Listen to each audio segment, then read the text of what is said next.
اور ڈٹائی کی حد الٹا کہتے ہیں کہ یہ اپنی تقریروں سے اپنی باتوں سے ہمیں گمراہ کر دینے لگا تھا، ہم اپنے جو باپ دادا سے چلے آ رہے ہیں نا معبود یہ چھڑوا دینے لگا تھا۔ یہ تو شکر ہے کہ ہم پکے رہے اور اپنی بات اس پر ظالم فخر کر رہے ہیں کہ ہم پکے نکلے، کہ ہم نے اپنے بت نہیں چھوڑے، اپنے داتا نہیں چھوڑے، بابا فرید نہیں چھوڑے، ورنہ ان کا یہ تو ہمارے بزرگوں اور پیروں سے ہمیں پھیر دینے لگا تھا اگر ہم پکے نہ رہتے۔ بسوف یعلمون حین یرون العذاب من اضل سبیلا۔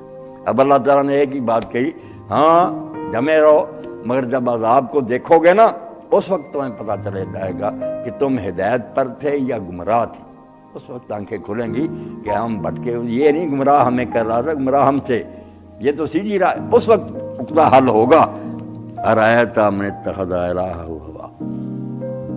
اب دیکھیں کیسی بات آ رہی ہے، اللہ پاک فرماتا ہے، مولوی صاحب نے بھی یہی بات لکھی تھی کہ عقل جو ہے نا وہ اور چیز ہے اور خواہش اور چیز، خواہش اندھی ہے۔ خواہش پیدا ہوئی کہ میں نے لذت لینی ہے کسی عورت سے، یہ نہیں حلال حرام دیکھ، یہ بس کہتی میرا مطالبہ پورا کر، بالکل بلائنڈ ہے یہ۔ عقل ہے دی ہوئی اللہ تعالیٰ کی ساتھ۔ عقل آپ جانتے ہیں نہا، اسی طرح ہجر عربی زبان کے الفاظ قرآن میں یہ سارا روکنے کو کہتے ہیں، روک۔ عقل خود کہتے ہیں گھٹنا باندھ دیتے ہیں اونٹ کا کہ یہ جائے نہ۔ عقل اصل میں بریک ہے اللہ نے لگائی کہ خواہشات تو کہتی ہیں کہ مال چاہیے جس طرح آ جائے، اس نے حلال حرام، یہ عقل کنٹرول کرے گی کہ یہ راستہ ٹھیک ہے یہ حاصل کرنے کا۔ اگر جنسی خواہش ہے تو خواہش تو کہتی ہے کوئی عورت آ جائے، ماں ہو یا بہن ہو، کیا ایک ہی چیز ہے نا کرنی۔ عقل فیصلے کرتی ہے کہ یہ مناسب ہے، اس کو عقل کا، اس کو نہا اولن نہا نہیں سے روکنے والی چیز، اسی کو ہجر کا لذی ہجر کہ یہ روک چیک ہے کہ بندہ بن۔ اگر یہ ختم ہو جائے تو انسان حیوان ہی ہے، جو چیز چاہے کہہ رہے ان سے بھی بدتر۔ حوالہ اللہ پاک نے دیا کہ یہ جتنے گمراہ لوگ ہیں، ریاض صاحب بھی آگے بات ہے، یہی بات عقل سے کام نہیں لیتے۔ خواہش ہے نا کہ بھائی لوگ ہمارے پاؤں چومیں، ہمیں فتویں ملے، اس کے لیے پھر حضور مدد دیتے تھے، پھر ولی دیتے ہیں، اب ہم ولیوں کے ہیں بیٹھے ہوئے مجاور ہم دیتے۔ مقصد یہی لانا ہوتا کہ ہماری پوجا لوگ کریں۔ تو اللہ کہتا کہ یہ ساری باتیں جو کر آ رہے ہیں نا یہ بہانے ہیں، اصل کیا آ رہا ہے؟ من اتخذ الہہ ہوا، انہوں نے اپنی خواہش نفس کو اپنا خدا بنا لیا۔ شرک کی یہ قسم بیان کی، دیکھو الہ ہم پڑھتے ہیں لا الہ الا اللہ، کوئی الہ نہیں، وہ عربی ہے نا، نہیں سمجھتے۔ اللہ نے یہاں کا الہ ہوا ہو، یہاں باہر کوئی بت نہیں اور کوئی چیز نہیں، خود اپنے اندر بیٹھا ہوا بت ہے کہ خواہش نفس ہے، جی چاہتا کسی کام کو اس کو یہ خدا سمجھ، جو اندر خواہش پیدا ہوئی بھاگ ٹوٹ دوڑ پڑے کہ یہ اب شوق پورا کرنا۔ تو اللہ فرماتا جو خواہش نفس کو خدا بنا لے، اپنی اغراض اپنے مفادات کو رب بنا لے کہ اپنا الو سدا کرنا ہے، اس کے لیے سارے دلائل بیکار، نہ قرآن پہ کام دے گا نہ حدیث، کچھ نہیں۔ جتنا جی چاہے سمجھانے کی کوشش کرو اس کا الو سیدھا ہوتا ہے، اس کی دوسری بات اسی پر رہے گا۔ افانت تکون علیہ وکیلا، اللہ تعالیٰ نے کیسے فرما دیا کہ ایسے لوگ جو ہیں نا رسول، تو بھی ان کی ہدایت کی ذمہ داری نہیں لے سکتا، تو بھی سارا زور لگا لا۔ جس بندے نے خواہش نفس کو خدا بنا لیا تیرے پاس اس کا کوئی علاج نہیں، تو نہیں ٹھیکہ لے سکتا۔ وہ آدمی کافر مرے گا، جہنم جائے گا، پیغمبر بے بس ہو جائیں گے۔ ہدایت اسے ہی ملے گی جو خواہش نفس کی بجائے کہتا میں کچھ سوچوں سمجھوں کہ کیا ٹھیک ہے کیا غلط ہے۔ جس نے کہا نہیں، سوچنے سمجھنے کی باتیں نہیں، جو میں چاہتا ہوں نا میرا شوق پورا ہونا چاہیے، اس کو کوئی ہدایت نہیں دے سکتی۔ ام تحسبن اکثرون یسمعون یعقلون، تو کہا کیا تم سمجھتے ہو کہ یہ زیادہ لوگ جو سنتے ہیں یا سمجھتے ہیں؟ کہ جب بیٹھتے ہیں مجلس میں قرآن پڑھا جاتا ہے بظاہر تو ہوتا کہ سن رہے، اللہ کہتا کوئی نہیں سن رہا ہوتا، بالکل ان کے کان بند ہوتے، آوازیں جاتی ہیں اگر اندر نہیں گھسنے دیتے۔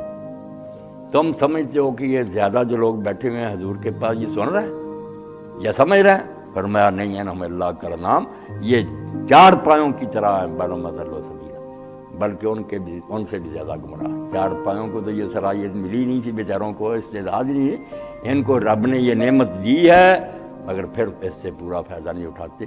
تو یہ پورا رکوع ساری تاریخ پر تبصرہ ہے کہ کس طرح امتیں آئیں، پیغمبروں نے محنت کی، کوشش کی، بیکار، کوئی نہیں مانے، تباہ ہو گئے۔ تو یہی کہا کہ اگر قریش بھی اسی راستے پر چلتے رہے اور ٹھٹھے کرتے رہے نا، حشر برا ہوگا۔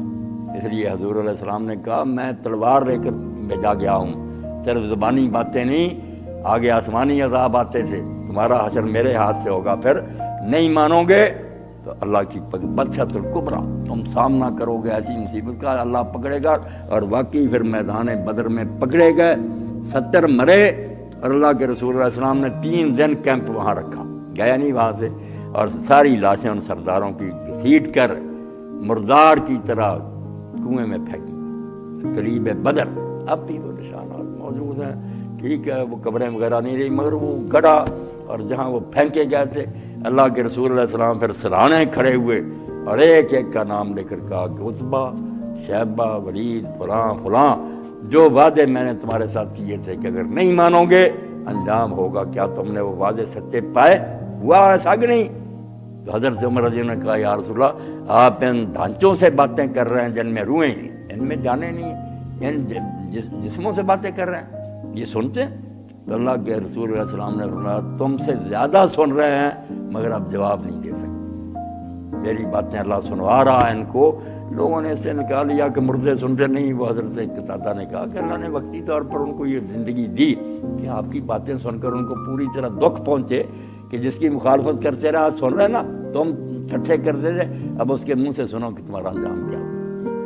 اور اسی طرح جب اللہ کے رسول علیہ السلام مسجد حرم میں نماز پڑھ رہے تو بیٹھے ہوئے تھے سردار، تو ایک نے کہا کوئی ہے جو بچڑ کھانے جائے، وہاں جو آج اونٹ ذبح ہوا نا اس کا اجر اٹھا کر لائے گندگی سمیت، اور جب یہ سجدے میں جائے سر پر آئے۔ توبہ توبہ، حرم جہاں جانور کو دکھ دینا بھی حرام ہے، اور یہ بھی مانتے تھے، اسماعیلی تو تھے، مگر اللہ کے رسول کو صرف اس جرم میں کہتا اللہ کی بندگی کرو۔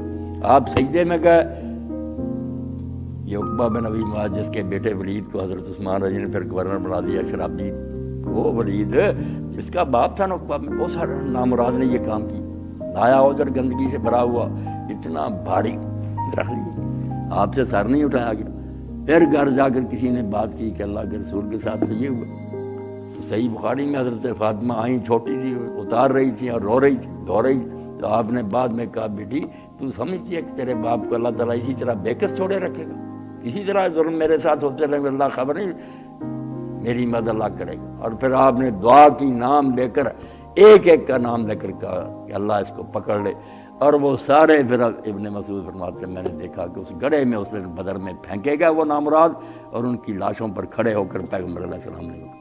تو یہ ساری چیزیں قرآن سناتا رہا کہ پہلوں کا حشر تم دیکھ چکے، کیا ہوا؟ تو ہماری آنکھیں کیوں نہیں کھلتی؟ پیغمبروں کی مخالفت کر کے پہلوں نے کیا کمایا تھا، مگر مرے سارے اسی طرح۔